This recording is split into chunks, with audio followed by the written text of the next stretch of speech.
আমার মনের বিচার চাই, আর কি করেন বিচার চাই, বিচার চাই, বিচার চাই। আমরা কখনো ধর্মের জন্য, আবার কখনো নিজেদের কর্মের জন্য তো পথে থাকি। একের পর এক ঘন্টা 2 ঘন্টা অনেক অপেক্ষা করে কর্মবিরতি। আজকে আমরা একটু অন্যরকম ভাবে পথে নামলাম। আমরা কখনো মাইলের পর মাইল হেঁটে, আবার কখনো লম্বা লাইনে দাঁড়িয়ে নিজেদের লক্ষ্য বা কাজকে আদায় করি, নিজেদের কর্মের জন্য হাঁটি। কখনো হাঁটি বাজারের ঝোলে হাঁটে, কখনো হাঁটি অফিসের ব্যাগ হাতে। ভাবুন তো, কত রাত কেটে যায় ঘুমহীন হয়ে, কখনো দুঃখে, কখনো বা আনন্দে।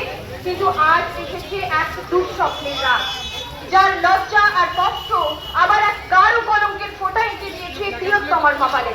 সারা দেশের মানুষ তাকিয়ে আমাদের দিকে, কিন্তু যে গেছে সে গেছে বলে আমরা কেউই পেছনে হটে যাইনি। সবাই প্রতিবাদের রাস্তায় নেমেছি।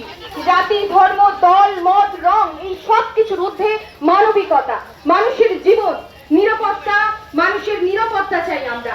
নিরাপত্তা সবচেয়ে বেশি গুরুত্বপূর্ণ।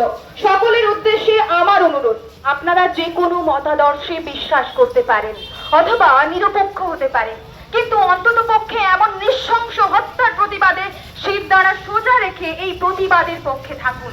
শুধু তিলোত্তমার উপর ঘটে যাওয়া নৃশংস ঘটনার ন্যায় বিচারের জন্য নয়, আপনার নিজের জন্য, নিজের মা, বোন